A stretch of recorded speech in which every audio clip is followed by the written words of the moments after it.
হযরত ঈসা আলাইহিস সালাতু ওয়াস সালাম খ্রিস্টানদেরকে বললেন যে শুনো আমার উম্মতেরা, তোমরা শোনো, ওয়া মুবাশশিরাম বিরাসূল, আমি তোমাদেরকে একজন নবীর, একজন রাসূলের সংবাদ তোমাদেরকে দিচ্ছি।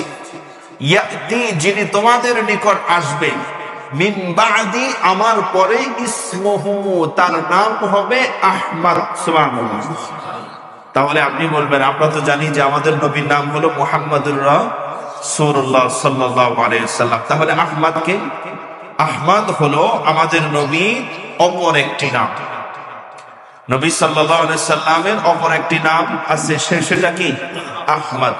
আমাদের নবীকে মক্কার লোকেরা চিনত আল আমিন নামে।